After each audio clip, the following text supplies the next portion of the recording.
اب معذرت کے ساتھ ایک بات کہوں میں، میرے امام کو 104 علوم پر مہارت، اور اگر ہم سے پوچھا جائے ہم سنیوں سے جو اپنے آپ کو ڈنکے کی چوٹ پر بریلوی کہتے ہیں، ان بریلویوں سے پوچھا جائے تو انہیں 10 علوم کے بھی نام نہیں معلوم ہے۔ اعلیٰ حضرت نے 1000 سے زائد کتابیں لکھی، اگر پوچھ لیا جائے سنیوں سے تو 5 کتاب کا نام نہیں بتا سکتے۔ میں علماء کی بات نہیں کر رہا ہوں، آپ کی اور اپنی بات کر رہا ہوں، غلط تو نہیں کہہ رہا ہوں میں۔ جانتے پرابلم کیا؟ سب سے بڑا پرابلم یہ ہے، عوام اگر غافل ہے، عوام اگر دور ہے، اعلیٰ حضرت عظیم البرکت کا عرس کئی سالوں سے منایا جا رہا ہے، لیکن جب بھی امام احمد رضا خان فاضل بریلوی کی بات ہوتی ہے تو صرف 2 باتوں پر زور دیا جاتا ہے، یا تو آپ کی نعتیں یا تو آپ کے فتاوے۔ اعلیٰ حضرت نے فرمایا اس کے ساتھ کھاؤ گے تو کافر ہو جاؤ گے، اس کی عیادت کو جاؤ گے تو کافر ہو جاؤ گے، اس کے پاس جاؤ گے تو اسلام سے خارج ہو جاؤ گے، نماز جنازہ پڑھو گے تو تمہارا بھی نکاح جاتا رہے گا۔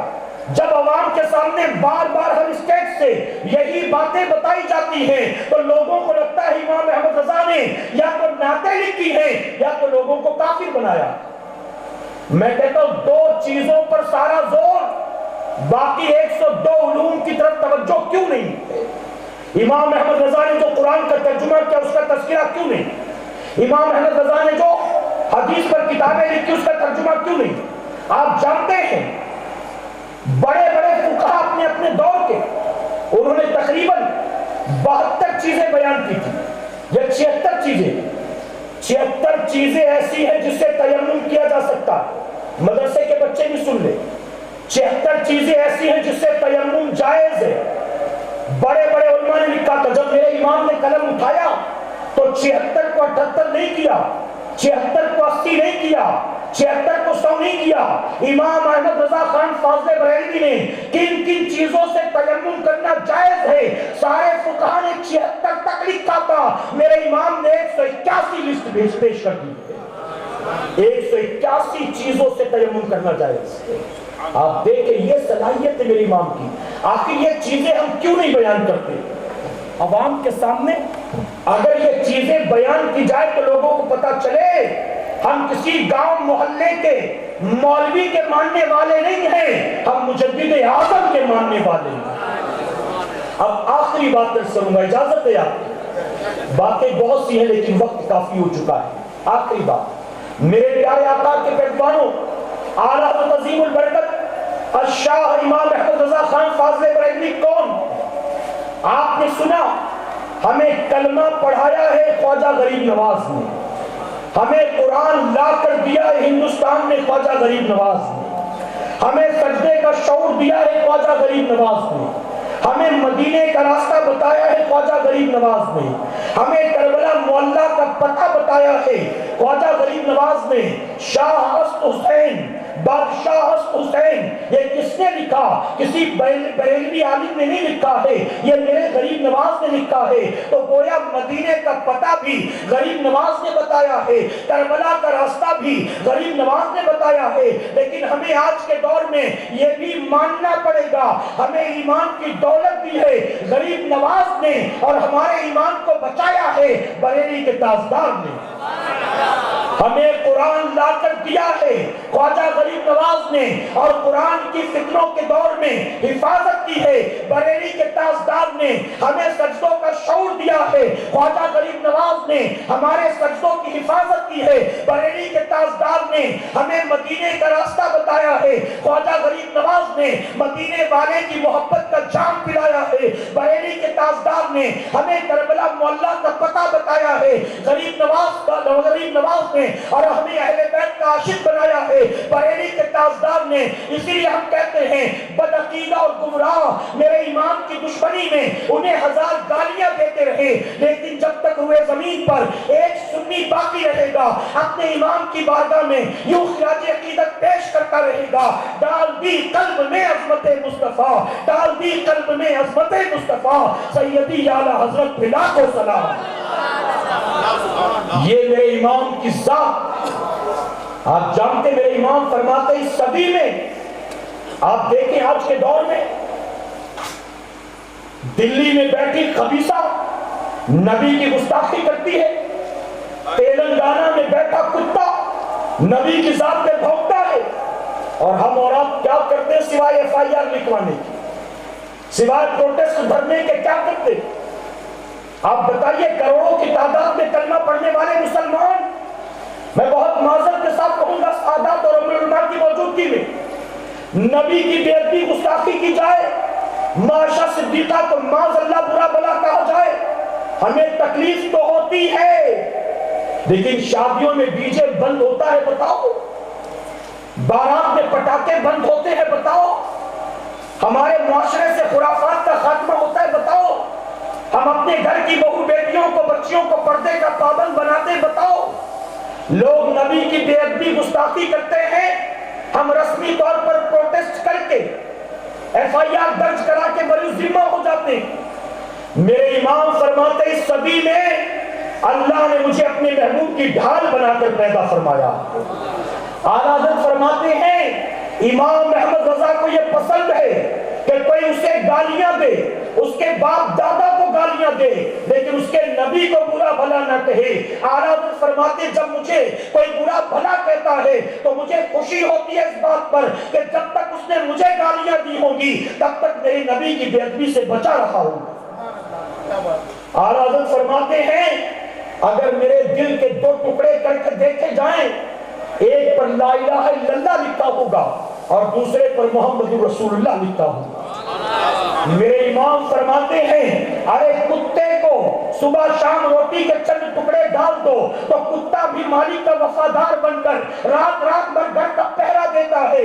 امام احمد رضا اپنے نبی کی چوکٹ کا اتارا کھا کھا کر بلا بڑا ہے، لوگ نبی کی گستاخی کریں، احمد رضا رات بھر پیر پسارے سورے، یہ اس کی غیرت کیسے گوارا کر سکتی ہے؟ میں کہتا ہوں ہم سنی ہیں، اپنے آپ کو ہم بریلوی کہلاتے ہیں، اپنے آپ کو عاشق رسول کہلاتے ہیں، لیکن ہم رسمی طور پر اولیاء اکرام کی تاریخ منا کر، نبی کی 12ویں منا کر، غوث پاک کی 11ویں منا کر، غریب نواز کی 6ویں منا کر گزر جاتے ہیں، اپنے آپ کو بدلنے کی کوشش نہیں کرتے۔ میں کہتا ہوں اگر مخدوم کی چوچا سے پیار ہے، اگر اعلیٰ حضرت سے پیار ہے، اگر امام حسین سے پیار ہے، اگر مولا کائنات سے پیار ہے، اگر نبی کی آل سے پیار ہے تو اٹھنے سے پہلے طے کر لینا اب زندگی یزید کی طرح نہیں گزرے گی، اب جیئیں گے تو امام حسین کی طرح اور مریں گے تو غلام حسین کی طرح۔ اللہ اپنے حبیب پاک کو صدقے، اللہ اپنے حبیب پاک کے صدقے ہمیں آپ کو سب کو کہنے سننے سے زیادہ عمل کی توفیق عطا فرمائے۔ درمیان گفتگو مجھ سے جانے انجانے میں کوئی غلطی خامی رہ گئی، آپ سب کو گواہ بنا کر سچے دل سے توبہ کرتا ہوں، رب میری توبہ قبول فرمائے اور ہماری محفل کو میرا کریم قیامت میں ہمارے لیے، ہمارے والدین کے لیے بخشش اور نجات کا ذریعہ بنائے۔ وما علینا الا البلاغ۔ ایک دو اعلان اگر اجازت ہو آپ کی، تھکے تو نہیں نا میرے پیارے آقا کے پیغمبروں؟ سب سے پہلا اعلان تو یہ ہے، آپ اگر فقیر کے مزید بیانات سننا چاہتے ہیں تو یوٹیوب پر سنی دعوت اسلامی کا آفیشیل چینل، مرکزی چینل جس کا نام ہے SDI چینل، سنی دعوت اسلامی کا شارٹ فارم، آپ اس چینل کو جائیں، وزٹ کریں، سبسکرائب کریں اور آئندہ آنے والے پروگرامز کی نوٹیفیکیشن کے لیے بیل آئیکن پر کلک کریں۔ اس وقت ہمارا اجتماع، میں بھی گھڑی سے دیکھ رہا تھا، 12:30 بجے آج ہمارا اجتماع رات کو لندن میں شروع ہوا ہے۔ ہمارا 3 روزہ سالانہ سنی اجتماع لندن میں ہو رہا ہے اور وہ بھی سلور جوبلی اجتماع، یعنی 25واں سالانہ اجتماع ہے۔ امیر سنی دعوت اسلامی اس وقت صلاۃ و سلام اے شہنشاہ مدینہ، صلاۃ و سلام زینت عرض معلا، زینت عرض معلا، صلاۃ و سلام اے شہنشاہ مدینہ، صلاۃ و سلام تیری آمد